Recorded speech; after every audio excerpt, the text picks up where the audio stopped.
All right. Good morning for everyone on the West Coast. Good afternoon for everyone, I guess, Denver and East. Thanks for joining our webinar. This is probably our fifth one we've done. And so we try to mix it up, even though our company's based on narcotics tracking. Almost everyone in the company's got some sort of first responder background. And so we like doing these webinars just to kind of give back and stay involved ourselves because we still love the profession, even though none of us are in the field any longer.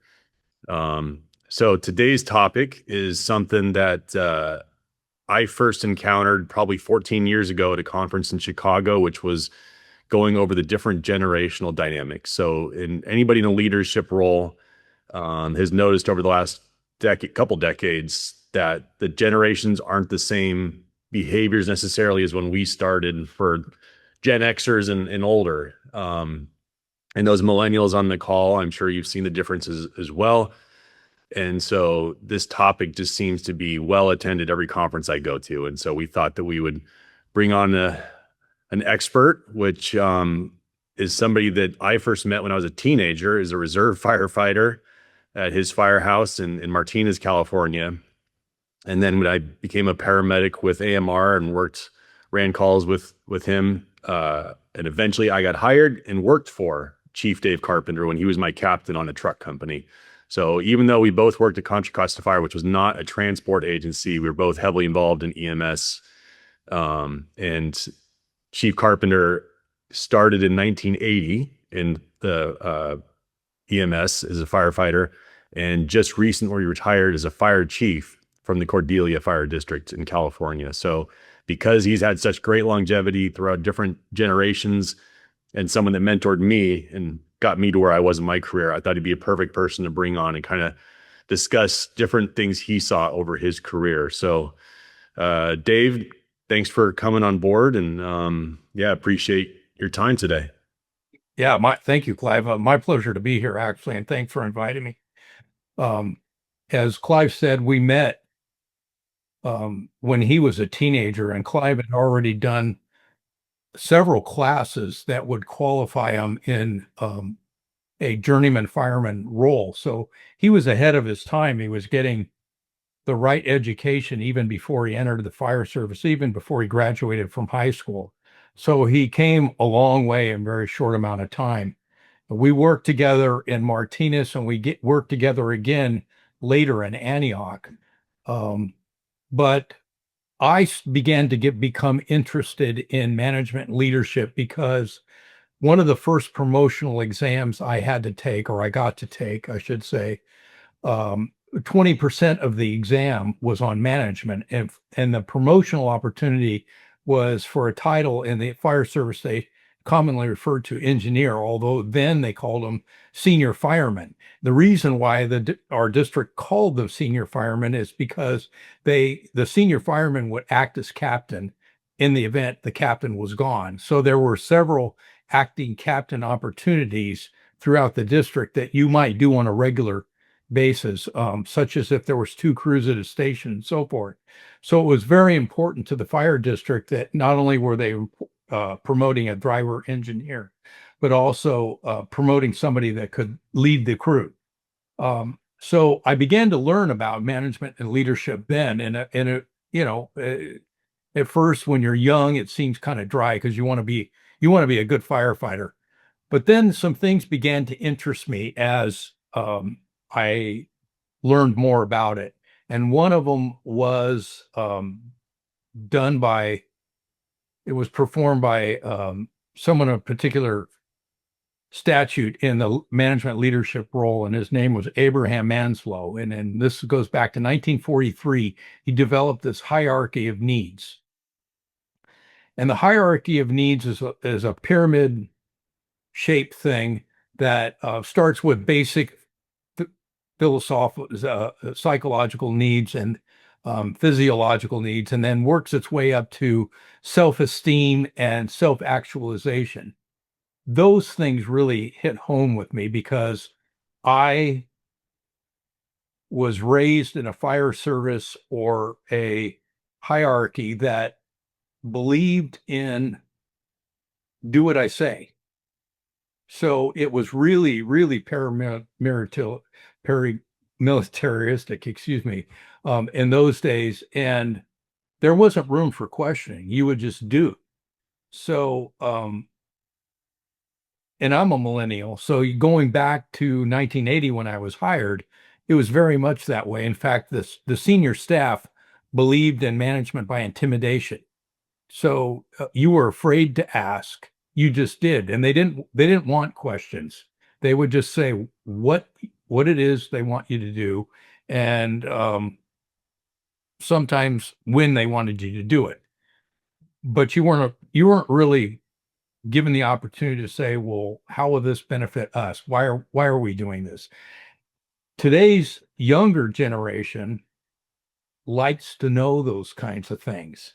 So it's important for anyone in a supervisory role to pay attention to how younger people are going to want to receive information. They will want questions. They'll ask questions. They will want answers. So be prepared for it. And if you're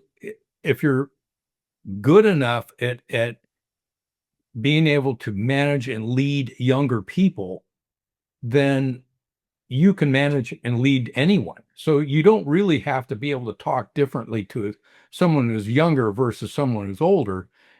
The older people want to know the answers too. They were just raised not to ask. So for them, silence is recognition that the leader's getting the message through. Younger people are going to want to ask questions. Older leaders tend to think that they are questioning them or questioning um, their leadership ability of what when they ask questions. The reality is they just want to know all the why for us. Why are we doing this? Why is this good? What is the value to our organization? So there is a real defined difference between leadership and management, and that's applicable to all ages in any business. Yeah, I think that having grown up in the same department, a little bit younger, but I my first captain in Contra Costa was a retired Vietnam vet, and you didn't look for a pat on the back. You just tried not to get yelled at. And it was like you said, if you didn't if you didn't get any guidance, it meant you were doing the right thing. So from my perspective, I don't want to sit here and talk about how great of a fire chief I was. I'd rather talk about how I learned from certain mistakes. And one of them was my last fire chief job at South Lake Tahoe, where I kind of had an eye opening, where it was the first department where it was predominantly millennials and younger. And I remember I created a fire marshal position, a new deputy chief position that I'd be adding to our roster. And this was right after the Caldor fire, which was 2021, where we evacuated the entire South Lake Tahoe Basin for a wildfire. And so I used the opportunity to go to the city council and say, hey, I need a dedicated fire marshal to handle all this community wildfire preparedness.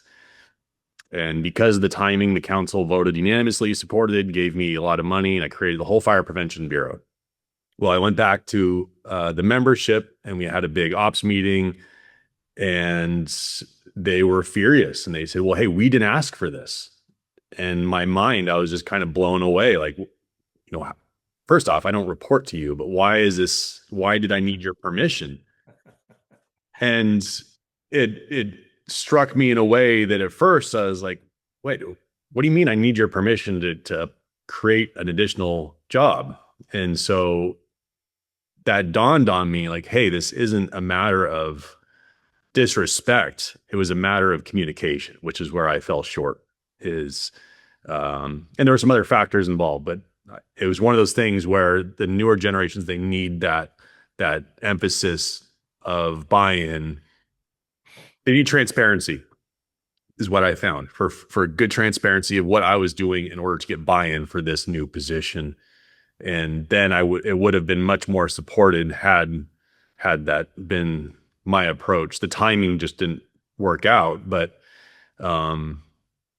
I think that shows a good comparison of leadership versus management. I definitely took a management approach on that issue, which came back to bite me. And so, as you started to touch on the difference of leadership and management, just curious what you could expand on with that. Yeah, okay, thank you.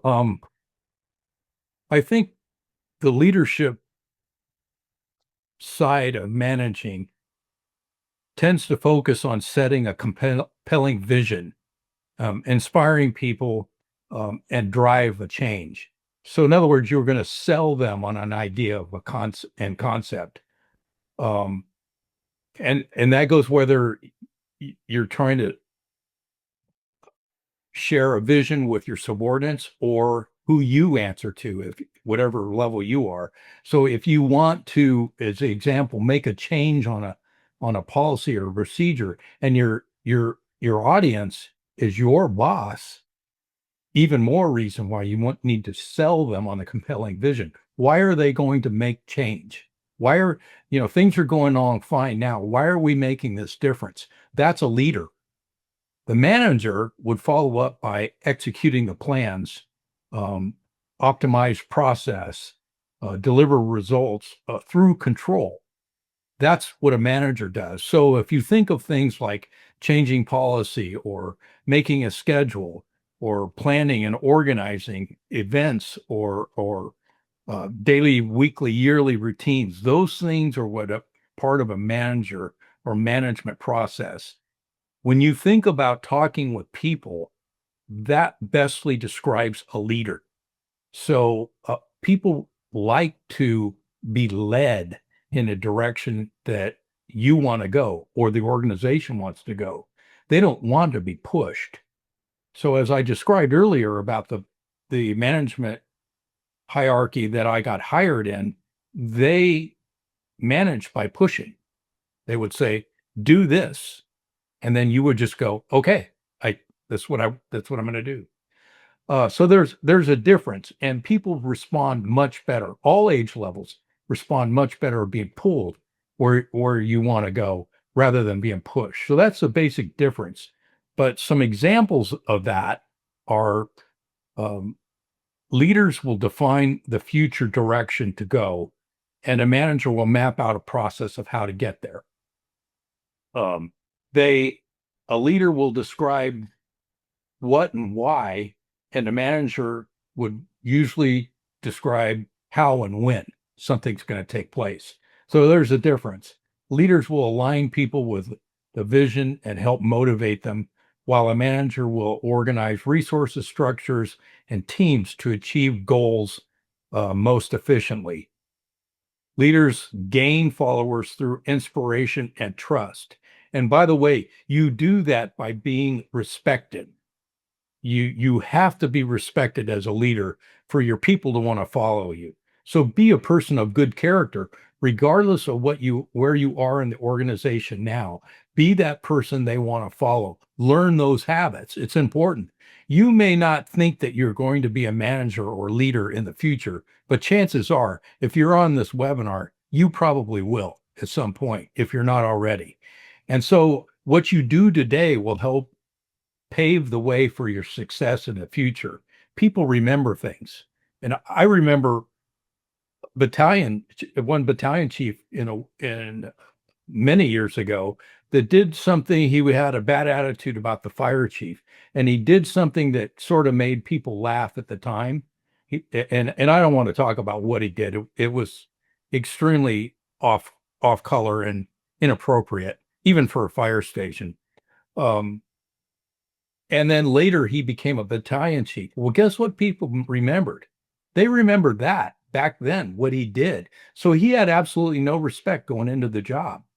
And then he tended to prioritize things that weren't that important, which is another trait that people will respond to in a negative way towards the person wanting to be a leader later. So what I'm speaking of now is this guy in particular was a real stickler for the proper uniform. So you would be what we call in the fire service a Class B uniform, your day-to-day uniform, badge, shirt, uniform, pants. so you would look appropriate. Our crew, which we had no company officer on duty. The company officer was actually an engineer. There were two engineers on the engine and a firefighter, the three of us. And we happened to be in an area when a structure fire broke out, and we were just a couple of blocks away. So we were first in by a long shot. We were at least 5 minutes ahead of anybody else. So we made a good knockdown. There's the three of us on a fully involved garage fire. We didn't have support for a while. We got our own water supply. And so those that are on that worked in the fire service know that you're going to run out of water in 5 minutes if you're fighting an active fire, unless you have water supply. So we had to get our own, which we did. I was driver pumper operator then. So I got my own water supply. The other two went in and put the fire out, basically got a really good knockdown. And so when resources did arrive, including the battalion chief, who happened to be this guy, when our coats were open, we were taking a break. We were had our coats to cool down a little bit. Underneath our turnout pants, he could see we had exercise pants on, our class E uniform or whatever it was called. So he questioned us about it. And we're like, okay, wait a second. We just did a great job knocking down a fire and, save the property. It was a condominium, so it could have easily spread to more units. And your comment is, why are we have our exercise pants on? Not a good leader. Not a good leader. I mean, you wouldn't even, those kind of ideas and thoughts wouldn't come out of anybody that expect to receive respect from others. So, those are things how you can really ruin yourself when you want to be appreciated as a leader. You have to learn how to gain and keep respect from others. So leaders are trustworthy. They know their job. They're proficient at it. They're good at their job. You respect what they do. You don't mind following orders and when they tell you to do something, because you value and trust that they are giving you appropriate orders, even if you don't totally understand them. But they are honest. They're trustworthy. They are consistent. They don't treat one person one way and somebody else another. They treat everybody equally. That doesn't mean they all receive the same treatment, but you're fair across the board. In other words, as an effective leader, you are somebody that they value and trust. So those are things that are differences between managers and leaders. Leaders would look towards the future. Managers tend to focus on the immediate needs and handle day-to-day operations. So I hope that outlines a little bit about the difference between a manager and leader. But I would like everybody that attends this webinar to learn more about management and leadership, not just the changes in generational gaps, but what is applicable to everyone. And being a good leader is very important throughout the any organization. So yeah, those are the differences.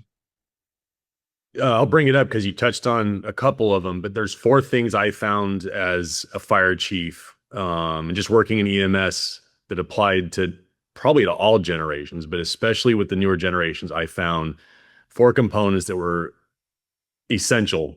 These are the four things that would harm a supervisor: is if they were inconsistent, unclear, disrespectful, or they demanded things that were unnecessary. And so between inconsistent, unclear, disrespectful, unnecessary, that would basically kill anything. New policy, orders, credibility, those four components were something I really focused on making sure, and it all tied back to communication. I feel like as supervisors, we get so overwhelmed. I mean, as a supervisor in EMS, I probably easily got 50 plus emails a day, probably half what I get now as a CEO.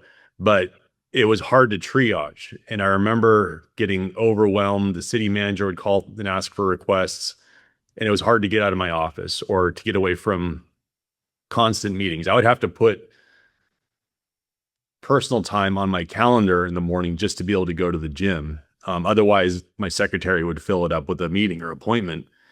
And so, in doing that, I totally lapsed in my station visits and visiting crews as often as I should have. And so, it broke down that communication, which was my opportunity to be clear and consistent and show why certain decisions were necessary. Because as a supervisor, if you don't provide purpose for a policy and you don't provide that information, the subordinate might find that information on their own elsewhere, and it may not be accurate. And so they're going to have misconception as to why a policy is in place, which means they're probably not going to have buy-in, which isn't their fault.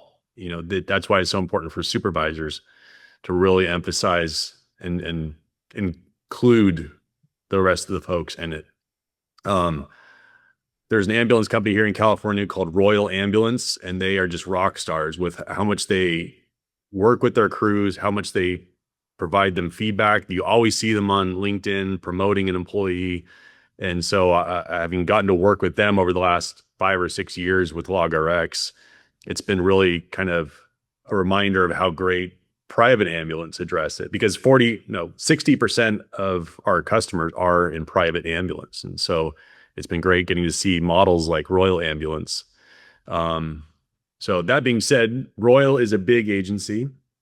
Both Dave and I worked for a large fire department and small fire departments. I worked for AMR, which was a big ambulance company, massive.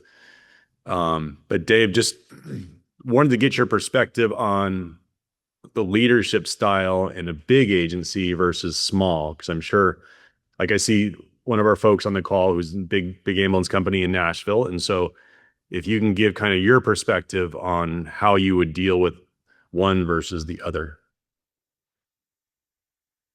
Well, thank you. That's a great question. And I think being a chief in a large agency is extremely difficult to get out. As you mentioned, you had 3 stations, and it was difficult for you to visit nearly as often as you would like to have. Just 3 stations. Well, think about having, many more than that, 10, 20, 30 or more, 40 fire stations. How are you going to get out to all of them on 3 shifts? So that would be a lot of calls if you tried to go to each and every one of them. I think successful fire chiefs or leaders in very large organizations tries to group the visits together the best you can. So you might take 3, maybe 4 stations at the most, and get a central location to where you can see all of them at once, answer questions to all of them at once, and then try to do your best that way. And even if you can't make everybody, word will get around that you're making the effort. And when you do, others will appreciate, even if they didn't get to see you personally, at least they realize that you're trying to do that. But it is important. The agency that Clive and I worked for, there were times, well, there would be a long time if we'd get a new fire chief, it'd be at least a year before he ever met it. So you could be working for the agency and he'd have to look at your name badge to see who you were. It's just too hard. But firefighters or people in lower level positions don't understand that. You're wondering why they don't come see you. And the answer to that is they just don't have the time. So you got to try to make the time the best you can. It's much easier on a smaller agency.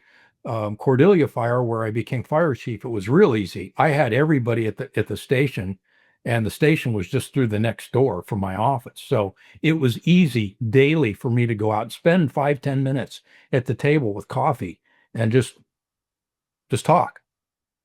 So being a good leader in a department like that was much easier than a large agency.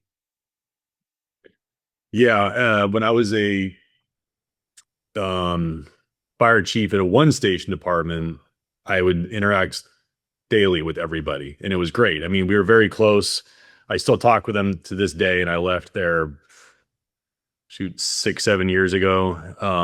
And they just had the best attitudes. We had Christmas parties at my house, and then when I went to a bigger agency, it it was just different in the aspect of my ability to see everyone, because like you said, getting to meet everybody together, you're able to have a common message, versus when I went to individual stations, not everybody had the same perception. Kind of like that game kids play where they'll whisper in one ear and it goes around the circle, and then at the end they ask the kid what the first one said, and it's never the exact same thing. And so I think that's one of the challenges. You can't get everyone together. But, yeah, that was one of the big ones. And I think with modern technology, having a Zoom call could help, fire chiefs and larger or managers or leaders in large organizations be able to reach everybody would definitely help. But it's different from a Zoom call to actually, meeting somebody in person. It's not quite the same, but it's it's probably second best, but the best thing you could do at the time. So anyway, Yeah. yeah. And one of the differences I found too at the bigger agency, once you get to a larger organization and is a supervisor, especially the head of an ambulance company or a fire department, you are in a fishbowl and you've got all the eyes on you. Kind of no matter what you're doing, even on your time off in the community, there's times where the eyes are on you. And so I found it was kind of more necessary to be personable, but not personal with staff, just because it was important to kind of keep that somewhat of a level of distinction so that I wasn't being too intrusive, but still being respectful of the staff. That makes sense. Yeah, it makes perfectly good sense. I think most people would get that. Um, you can't be too friendly. Um, so yeah, but definitely be personable. So something you touched on a little bit earlier was the motivations, and that's one of the biggest factors I noticed later in my career. Because when I started, like there was a fight for overtime. Everybody wanted to work an overtime shift. It's a busy organization, and so I would work overtime at the fire department. On my days off, I'd work shifts at AMR on the ambulance. I was one of the firefighters that actually loved being a paramedic, so I still enjoyed my time on the ambulance at AMR, and that was very common, I would say, back in the 90s and early 2000s. Was, I spent my 20s at a fire station or on an ambulance, and it was kind of the culture. And back then, probably your era, a lot of guys, the fire department didn't pay very well at all. And so you all had second jobs doing construction or truck driving, whatever it was. But later in my career, I found that the emphasis was more on the time off.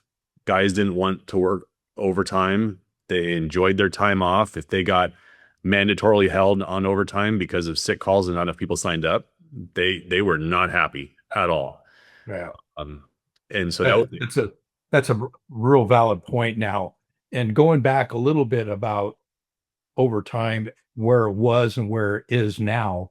When I entered the fire service, we hardly ever got overtimes. And the reason was there was a lot less motivation for staffing levels to be lower because the benefits that firefighters received were much lower. The cost of them, healthcare, retirement, the like, those costs have gotten to be very expensive. So, the point now for a typical firefighter, on an average, it costs an agency 1.7 to employ somebody. So 1.7 times their salary, which the firefighters appreciate what's on their paycheck, the money. They don't realize at all the 7/10 of 100, the 70% on the top of that, it costs the employer to pay them. So when those costs got over 1.5, agencies started staffing down to minimum levels because it costs them more to carry more people. Whereas if they overtime somebody, it costs them 1.5. Well, to hire somebody, it costs 1.7. So they would have a lower budget. And these numbers on a large agency get to be a lot of money. So it makes a difference. Well, we used to have extra people during the winter because vacations were down. And so during the course of the year, and this was before telestat, if you were lucky, you might get called for an overtime 1 or 2 times a year, and you didn't know when it was coming. So if you missed the call, you didn't, we didn't have cell phones then. So if you missed the call, you missed your annual shot to receive time and a half for 24 hours. So it was a big deal. That's why everybody had second jobs. Well, over time, overtime became prevalent. You could get as many as you wanted. But as Clive mentioned, getting mandatory was a different deal. People don't like to be mandatory held because you've already made plans for the day. And then all of a sudden that morning of, they're saying, well, you can't go home because we need you to work today. Well, people, that runs thin on people real quickly, and it would anybody. It's not their fault. It's just the nature of the beast now. So whereas before we couldn't get overtime, now we're getting so much that nobody has second jobs because your second job is your primary on overtime. And people are making a lot more money that way. So it's difficult for people, and younger people value time off more than millennials for sure. So we, as millennials, valued money. We wanted, Gen X yeah, was yeah. millennials like the time off. Oh, okay. But so I was including myself there, but um, people wanting their time off, that needs to be respected too. So it's a difficult for both the agency and the employee. We have to have people on. We have to have the coverage. It has to be. It's a necessary evil. And some agencies are going so far as to create other work schedules for people who want to work less. Yeah, I would say that the challenge I ran into in mine, I wasn't short staffed when I was the head of a department, and we had a lot of mandatory overtime, and we were fully staffed up. All the positions were filled, but we had a couple people off on workers' comp. For whatever reason, everyone was having kids. This is like 2021. So right, the pandemic, everyone was having kids taken off a month or so. And so we just, and they had a very lucrative vacation policy in Tahoe. And so even though we were fully staffed, people were still getting held on overtime.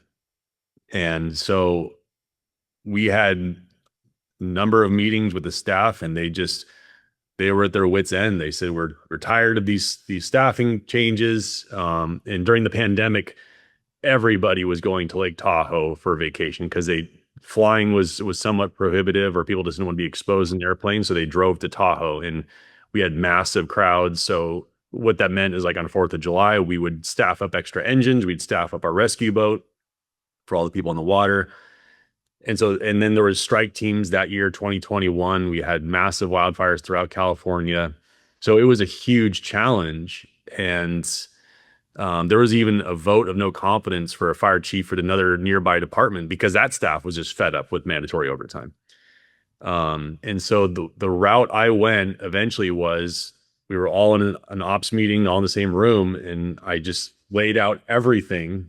And I said, hey, I have to make a decision on, I think we were going to pull out of running on strike teams because we just couldn't afford to pull people off and send them out of county. And I basically said, here are the variables. I can't do anything about sick calls, workers' comp. If people take vacation, that's a benefit I can't stop. If people have kids, I can't stop that. So here's what I'm working with. What would you guys like to see?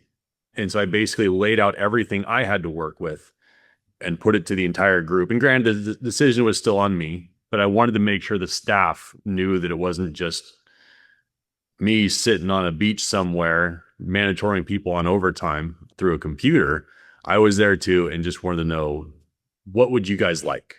And so I gave them not the authority, but input to where I could take the department in a direction they felt like they had some say in. And so they knew it wasn't just a problem that I was creating or the department was creating. They knew all the variables, if that makes sense. That way there was full transparency. And at the end they had buy-in. They still didn't love the mandatory overtimes, but they felt like they were being heard. I think that was a good way to handle it, how you did. It sounds to me like um, they might not like the answer or the results, but at least you allowed them to be part of the process. So they knew what you were up against. Again, they didn't like the answer, but it's way better than not knowing the why force.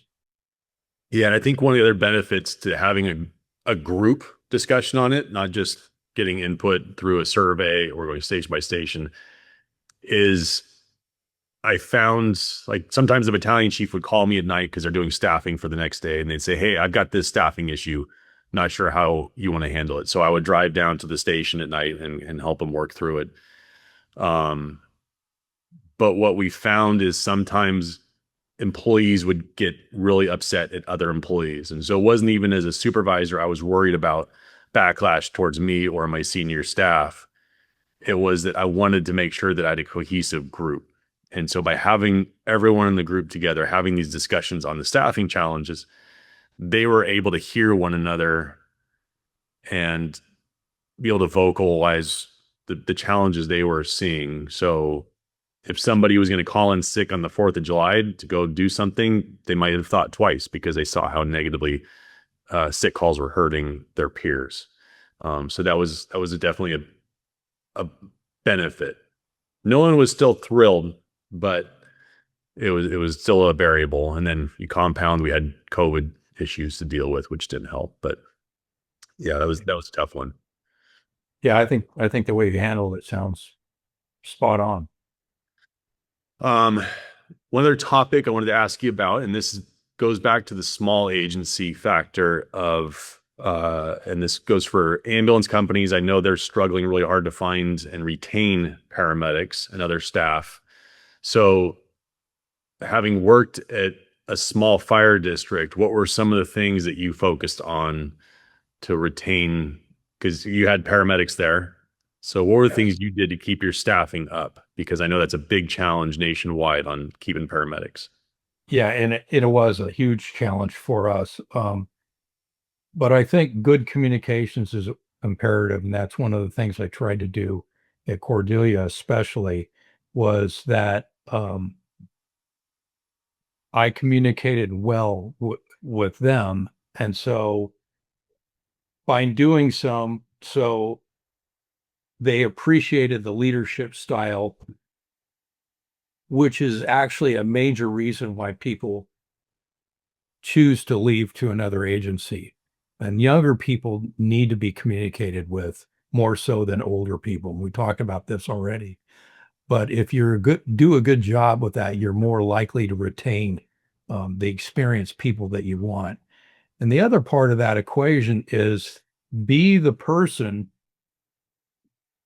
that they want to work for in terms of giving them what they need. So we have people on this Zoom call that might be inspiring to be middle or higher level positions. We talked a lot about being the fire chief, but the reality is your leadership skills need to start taking place when you're on in a supervisory level.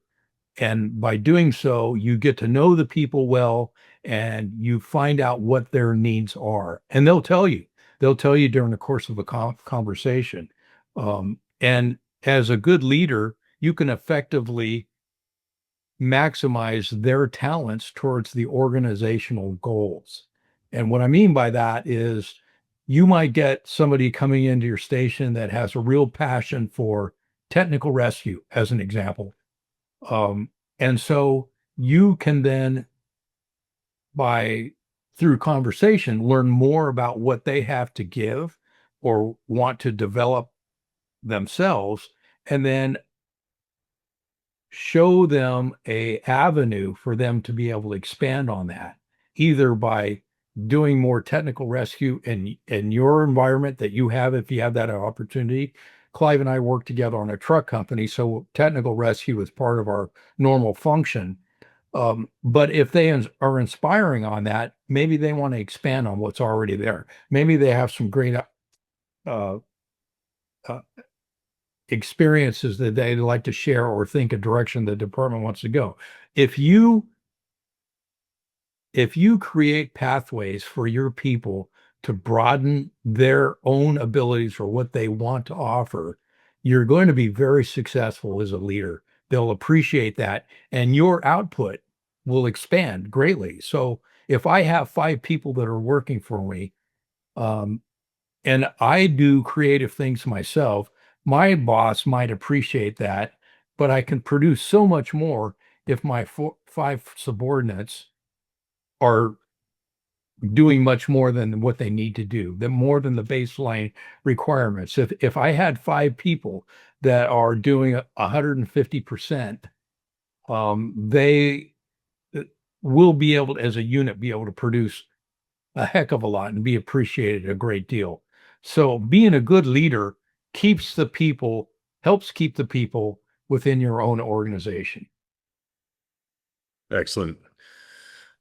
We've only got a few minutes left before we go to the Q&A. So one part I wanted to touch on, just because we have a mixed group, and something that both Dave and I encountered working as a non-transport fire department and working on a private ambulance myself, is the interagency relationship. So private ambulance and government agencies, they occasionally will butt heads. And so, in fact, recently I was having a discussion with an agency in Ireland who we're starting to work with. And they mentioned how the fire departments there want nothing to do. The fire brigade wants nothing to do with the ambulance crews, and they don't treat them well. And I just kind of laughed and thought, it's not so different than out here. Yeah. And so I think because we worked for such a large agency in the San Francisco Bay Area, Dave and I saw there, we covered 9 cities. And so you would interact with different crews and you would see how the cultures in some fire stations were demeaning and maybe not as friendly to the ambulance crews. And so those ambulance crews would show up on scene with already kind of an expectation that they're going to be talked down to or disregarded, versus I worked on the west end of the county, where we had amazing working relationships. And it helped for me because I had worked with them on the ambulance, and I was one of those firefighters just really enjoyed being a paramedic. And so we got along great. And so it was quite the different dynamic when I'd go to the other end of the county, and I'd run crews with ambulances, and we'd finish the call and I would ask them, hey, is everything okay? Did I do something wrong? And they were caught off guard. Like, wait, this captain's actually talking. Hey, this guy cares. This guy cares. And so I don't know what experiences you had, Dave, but if there's something you want to chime in on just for a couple minutes before we go to Q&A on what you did to make sure you had good working relationships with the ambulance crews you worked alongside. Well, I mean, I just always try to be a good partner, and we were in this together. So, um, if the if the ambulance showed up, private ambulance showed up, we're there to help them. We have usually, most times, would get there first, so we would initiate patient care even before we're medics. Um, and then after they arrive, we want to take an assisting role to help them. And I never appreciated being held when I wasn't needed, but if I was needed, absolutely, I wouldn't even think about leaving till the patient was in good hands, till the 2 people that were on the ambulance could take the patient from there. So I just try to be a good partner, and I really couldn't understand why any other engine crew couldn't do the same. Um, in most cases, we weren't running so many calls to where, you couldn't be a good helper, or you're not necessarily having to get to another call. So there's really no reason why you wouldn't want to help. I really can't understand why people don't, or have actually caused bad working relationships. But Clive, you're absolutely right. I know that times where I went out to Station 70 to work, as an example, the working relationship with the private ambulance company was really good there. And because of that, they knew that the Station 70 crew was really busy. At the time, there was one crew, and it wasn't unusual to run 20 calls a shift with one crew. So they knew chances are by the time they could get you off that call, you were going to go to another one. And that happened quite often. So they would help you if you were helping them. So just be a good partner. That's all. It's pretty basic, really. Yeah, it's funny what I found with fire crews is one of the worst things for them is idle hands. Like if they're not running calls and they're just hanging out, then it's just the idle hands come into play, and they need some sort of structure in work. Versus when I was on the ambulance, we were so busy that if you just got some downtime, if you just got to sleep for 3 or 4 hours straight at night, you were like, oh my God, this is the best. So it was kind of different dynamics. It was interesting. Um, all right, so we got a few minutes left, so we'll jump into the Q&A.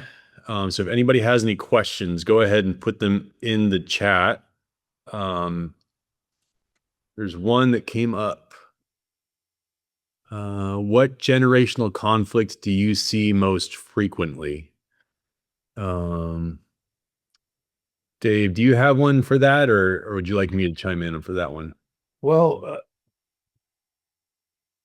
I don't really have a conflict per se. I noticed a difference, but um, through the other things I talked about, I tried to learn them pretty early in my career. So when I started working with younger people, I think it was easier for me. Um, but again, I tried to get away from judging people because they would ask questions. I would try to be prepared to answer the questions they might have, regardless of the age group. So I try to lead pretty much everybody the same, and I recommend that. But I don't really have a conflict example. Yeah, the only conflict I could remember would not necessarily be like headbutting, but more of just the motivational differences and the communication differences. And so if someone from Gen X, if we weren't necessarily told why we were supposed to do something, it's like, okay, that's fine. It's not my responsibility to know, is maybe a just a subordinate. And so I think that that's been the biggest, and I know we talked about this already, but that's been my biggest note. The thing I noticed the most with newer generations is, especially if it's a non-emergency situation, they want to know why. So newer generations ask why. But with that being said, I feel like newer generations are more adaptable to change versus older generations, as long as they're informed. And I remember instituting new policies as a fire chief, and if I articulated why and got buy-in, they were thrilled. Like they liked new things. I think that's one of the great dynamics of millennials and Gen Z is they are really intrigued by new things. Versus I think our older generations, that there was that old saying of, firefighters hate change and they hate the way things are. And so we sort of liked things, just we weren't as adept as newer generations are. Yeah, if it's not broke, don't fix it. Right. How do you build accountability without creating resentment? And so I think that's more in the context that I'm guessing that in the context of holding people accountable, but not necessarily getting backlash for any sort of punishment. I think that with some generation differences, it's important to, if there's someone's being held accountable, they need to know why and have proper procedures followed in a way so that they have a complete understanding versus just someone coming in and yelling at them. So Dave, I don't know what your experiences were with newer generations or creating accountability, but I'd love to hear your thoughts. Um, I'm just trying to think about some of the past challenges I had managing people, and I would say I'm probably opposite. I had more of a challenge sometimes leading people of an older generation, like baby boomers like myself, or even a little bit younger than me.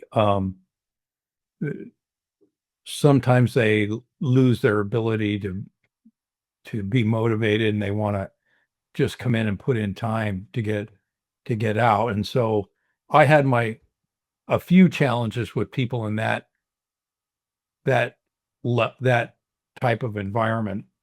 Um, and I did something in my career that was actually different than what most people did. I was working at a slower station for a good number of years, and I got tired of other people coming to work with me or working at an adjacent station or stations that didn't want to work. So I can remember one structure fire we were first in, so we were responsible for completion, but there was way more work than to do on the overhaul phase of it than our crew could do by ourselves. And we got zero help from the other agencies that were the other units that were ordered to stay there and help. They just didn't want to do it. And so they would just hang out and not do any work.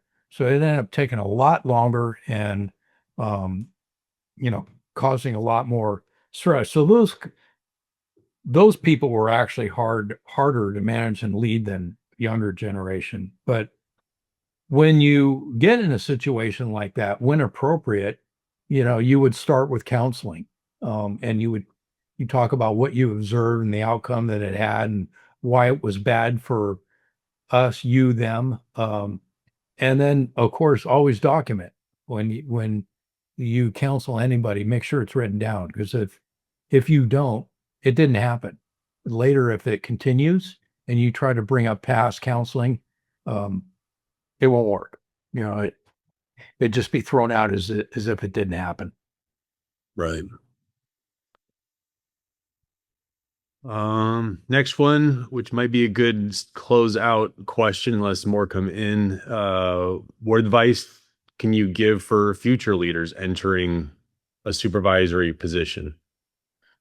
Oh, and then we have one more after that. So I guess advice to new leaders, and then we'll go into the last question. Well, as we said before, I think it's imperative that you start build it now for tomorrow, for your challenges tomorrow. So even if you're not a supervisor or a leader now, you probably will be. And my advice is act like a leader now. So be someone of integrity who's honest, that can be counted on, show pride in your job, never lie. Never lie is a big, big issue. Um, and I'll just share this with the group. It's a little bit off question, but it's important. In the early 80s, our agency was severely underpaid to the point where we did informational pickets. We never went on strike, but we had informational pickets, large numbers of them at the county administration building. Um, and so eventually that turned into um, abuse of sick leave. People started um, performing large numbers of organized sick leave. And eventually it ended up costing the county so much money they settled. And we got huge raises immediately. We got huge raises because our union leadership at the time found hidden money in a hidden um, county an account. It's called the P6 account. It was in the early 80s. I remember it like it was yesterday. It was called the P6 fund. And there was money there that wasn't accounted that um, had no line items to be used for. It was a reserve fund. So once we found that out, it was amazing how fast we got raises. It was amazing how fast they realized they did have some money. Um, so they lied to us. They had lied to us all along. And the damage done by that big lie, it never seemed to ever go away. there was never trust regained. So back to the question is, be the person that you would want to be led by, be the person that you respect, be respectable to your peers now for when you become a leader tomorrow. Yeah, it's good. I've always told my 15-year-old that your integrity is something, one of the few things in your life no one can ever take away, but it's something you can give up. And so not lying goes right along with that. Okay, so you have a question. How do you make them understand their opinion is heard, but the decision does not lie with them without a total breakdown, so to speak? That's right in line with the story I told about creating a new fire marshal position. Is they said, "Hey, we didn't ask for this." So their opinion was important, but it was ultimately my decision. And so, Dave, I'd love your thoughts on having your staff's opinion heard, but making sure they understand, like, hey, ultimately, you're the one that has to report to the CEO or the board of directors or whomever with the decision. Well, that can be a tough one, as it was with you. But I think trying to make your subordinates part of the decision process as much as possible. Like you said, hey, we didn't ask for this. Okay, you didn't. But if you were me, what would you decide now? Right. So, um, as much as you can, tell them the why fors, sell them on the idea of concept of why it's important. What will this do for the department? Um, why is it important to the agency? Why should they support it? Um, and try to make them as part of the decision process as possible. And I think using a little bit of creativity on your part can go a long way. Yeah, that's good. I feel like every time I had an issue that became contentious, and especially if it snowballed, I could always go back to the communication factor. And that if I had communicated more frequently, because I'd actually mentioned that I was looking to start a fire marshal position several months prior. I went to every station and said, "Hey, this is something to work on this year." But it was out of mind for a few months. So then when I did take it to the city council and get it approved, the staff was like, "Hey, where'd this come from?" And so I had not kept them in the loop enough. And so I could go back. And there were some other issues too, where I would go back and say, "Hey, why was this such a shock to everybody?" And it's because that I fell short on the communication end. And so even if I was never going to get buy-in, because I'll be honest, they wanted the money for a raise. They didn't want me to create a fire prevention bureau. And so had it been their decision, they would have given themselves a raise. So even though they didn't like the decision, had I been more convincing with my communication or more frequent, and this is right after the city almost burned down in 2021, I think that it would have gone over a lot better. So their opinion would have been heard. I could have articulated that part better. It's just that, hey, I have to make this decision, and the community wants a fire prevention bureau. They all just evacuated for a week. So that's the best advice I could give there. Yeah, especially in your situation as the fire chief, because um, ultimately you're responsible for codes being appropriate. It falls responsibility rests on the fire chief. So, do you want that done by somebody that doesn't really understand how building codes should be read or plan check reviews taking place? No, you want somebody that knows that pretty well, and that's a whole career in itself. So you really have to have a fire marshal, somebody that knows how to do it.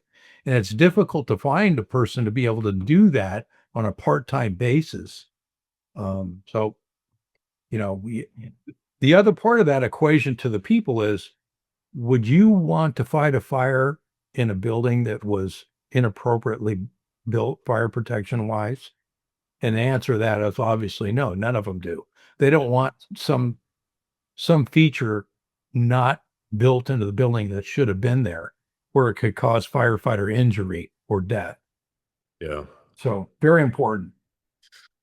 All right. Well, we are out of time. So I just wanted to say thank you, everybody. We will post this video to our website and our YouTube channel. I just put the YouTube channel in the chat. Everyone, please check it out. We actually are doing weekly posts, if not more frequent, a couple times a week on our YouTube channel.